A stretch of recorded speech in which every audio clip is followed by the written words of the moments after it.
Pertandingan antara tim Recounts melawan tim Fingers berbarengan dengan titik strategis dalam kontrak baru One Outs dengan stamina Tokuchi yang sudah mencapai puncaknya. Tokuchi yang masih yakin dengan kemampuan Kurai kemudian memilih Kurai lagi sebagai starter dengan taruhan yang jumlah rasionya sebesar 20 kali lipat dari biasanya ketika dia bertindak sebagai relief pitcher. Namun, tanpa adanya DH, pemain-pemain yang kurang efektif sebagai pemukul pun tersusun rapih di bagian bawah barisan. Di awal inning kedua, meskipun pemukul pertama berhasil mencapai base, tetapi Sugaidara dan Kurai malah terkena strikeout berturut-turut. Alhasil, Tokuchi yang sebelumnya memiliki 4,3 miliar, sekarang tinggal tersisa 1,6 miliar lagi setelah kalah taruhan. Dan yang menjadi pemukul selanjutnya adalah Tokuchi Toa. Dia maju ke lapangan secara perlahan diiringi dengan riak tawa dari si pemilik klub. Uangnya hangus begitu saja dan hanya tersisa kurang dari 2 miliar. Dan jika dia terkena strikeout di sini, maka dia benar-benar sudah berada di ujung tanduk, katanya. Di lapangan, Nakabayashi terkekeh. Dia berkata, "Aku benar-benar tidak mengerti dengan jalan pikiran timmu." Kemudian dia bertanya, "Apa kau benar-benar yakin bisa memukul lemparanku?" Tokuchi menjawabnya dengan santai, "Bisa dong bro, kebetulan kemarin aku berhasil memukul 2 home run berturut-turut melawan mesin bola secepat 130 km per jam di pusat latihan NABA. NABA adalah singkatan dari Nippon Amateur Baseball Association yang merupakan organisasi bisbol amatir di Jepang. Pusat latihan pukulan NABA adalah fasilitas yang digunakan untuk latihan dan pengembangan keterampilan pemukul bisbol di Jepang." Niat awalnya dia hendak memprovokasi Tokuchi, tapi setelah mendengar jawabannya itu malah dia yang jadi jengkel sendiri. Si pelatih Mihara yang tidak tahu pun bertanya, apa itu berarti pukulannya bagus? Imai menjawab, tidak, malahan dia sedang menyindirnya. Setelah saling serang psikis dan saling serang personal, akhirnya pertandingan pun dimulai. Sang komentator berseru, karena kecenderungan buruknya pada awal pertandingan, dia jadi membiarkan pemukul pertama untuk mencapai base. Tetapi kemudian Nakabayashi membalasnya dengan menumbangkan Sugaidara dan Kurai dengan strikeoutnya yang berturut-turut. Tetapi kali ini yang menjadi penantangnya adalah sang pitcher andalan dari tim Recounts, yaitu Yang Mulia Tokuchi Toa. Mampukah dia menumbangkannya? Kata si komentator. Nakabayashi pun mengambil ancang-ancang dan melemparkannya sekencang mungkin. Jalur bolanya melejit tajam dan Tokuchi berusaha mengayunkan tongkatnya sesuai timingnya. Tetapi naas, pukulannya terbilang cukup lambat ketimbang lemparan bolanya. Alhasil, sang wasit pun menyatakan strike. Sang komentator kembali berseru, "Ah, sebuah pukulan dan tidak mengenai bola." Tokuchi terlambat sekali dalam menanggapi lemparan itu. Terlihat seolah-olah dia melakukan pukulan setelah bola menyentuh sarung tangan sang catcher. Sedangkan si Nakabayashi terkekeh, "Kau belum pernah mengalami hal ini sebelumnya, dan lemparan bola dari tangan seorang profesional tidak sama dengan lemparan di pusat latihan NABA," katanya. Tokuchi tak menghiraukannya. Ia menghampiri si manajer Mihara kemudian berbisik kepadanya. Entah apa yang dia bisikan, tetapi terlihat dengan jelas bahwa si manajer itu nampak terkejut mendengarnya. Selepas mendapat bisikan, ia memanggil Ideguchi kemudian memberinya sebuah instruksi. "Berlarilah setelah lemparan berikutnya," katanya. Ideguchi terkejut, si pelatih juga bermuka kusut dan dia tak punya pilihan lain selain mematuhinya. Sang komentator kembali angkat suara. Di lemparan pertama, Tokuchi tidak bisa mengikuti lemparan fastball 145 km per jam milik Nakabayashi. Dan nampaknya kemampuan memukulnya tidak sekuat kemampuan melemparnya. Tokuchi bersiap, Nakabayashi mengambil ancang-ancang kemudian melemparkannya sekeras mungkin. Tongkat pukulnya ia angkat tinggi-tinggi dan lagi-lagi dia gagal memukulnya. Tetapi di arah sana, Ideguchi langsung berlari ke base pertama dan sang wasit menyatakan safe. Serangan kejutan itu membuat barisan pemain bertahan benar-benar terkejut sehingga mereka gagal dan tidak bisa mengantisipasinya, kata si komentator.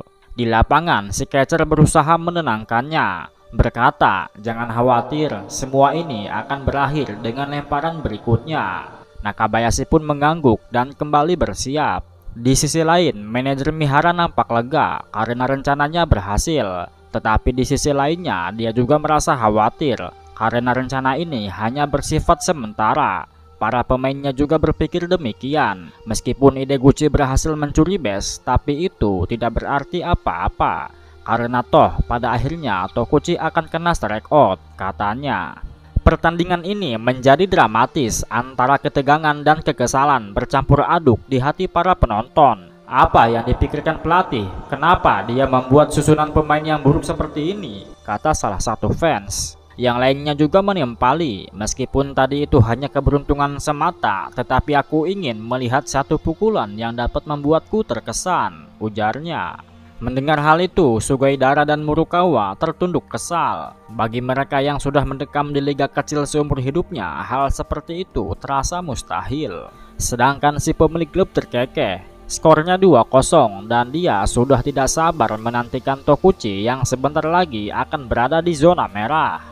Tokuchi sendiri nampak santuy di sana. Postur wajahnya yang terlihat menantang dengan tongkat pukulnya yang tertenteng. Baginya, kosong adalah bentuk dan bentuk adalah kekosongan. Selama dia tidak menyerah, situasi ini dapat ia ubah. Meskipun kawan-kawannya tidak sesantai dan tidak setangguh dirinya. Contohnya seperti Imai, dia malah mendoakan Tokuchi agar segera terkena strikeout sehingga mereka bisa kembali memulai babak berikutnya. Berbeda dengan Kojima, dia menyadari sesuatu di dalam koran yang dia baca, kemudian berkata bahwa dia mampu memukulnya.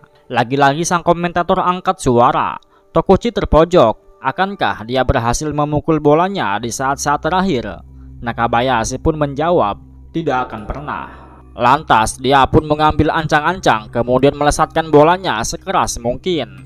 Masih dalam posisi satria, Tokuchi memperhatikan jalur bolanya dengan hikmat. Dan ketika dirasa waktunya sudah tiba, dia pun bergerak dan memukulnya sekeras mungkin.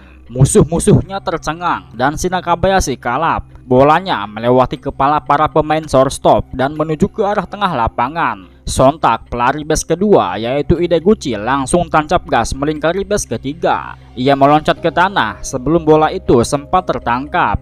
Alhasil, sang wasit pun menyatakan safe. Sang komentator berteriak, pertandingan ini sungguh benar-benar banyak kejutan. Ideguchi mencetak skor dan berkat pukulan Tokuchi, mereka berhasil menyamakan kedudukan. Imai yang sedari tadi menggerutu tak karuan nampak tercengang. Ia menoleh ke arah Kojima seolah-olah tak percaya dengan apa yang dilihatnya. Kojima pun mencoba menjelaskan situasi tak masuk akal ini dengan rinci. Menurutnya, Tokuchi sudah tahu dari awal bahwa ketika skornya sudah 2-0, maka lemparan ketiganya pasti lemparan fastball yang mudah. Nakane yang terkejut pun berkata, tidak mungkin dia tahu dari awal ketika situasinya belum benar-benar terjadi. Apa dia peramal? Pada awalnya memang terasa misterius, tetapi jika kita memikirkannya, semua ini menjadi sangat jelas, balas Kojima. Tim Fingers mengalami 3 pertandingan ketat berturut-turut sebelum pertandingan ini. Karena itu, para pitcher pengganti sudah kelelahan. Lalu, ketika mereka melihat barisan para pemain starting kita, menurutmu apa yang akan mereka pikirkan? Jelas, mereka akan menuntut tidak hanya kemenangan, tetapi juga menyelamatkan bullpen dan menyelesaikan pertandingan. Namun, Nakabayashi memiliki awal yang tidak konsisten. Dia berhasil melewati inning pertama dan menahan inning kedua. Kemudian, ketika dia melihat pemukul nomor 7, 8, dan 9 naik ke atas panggung,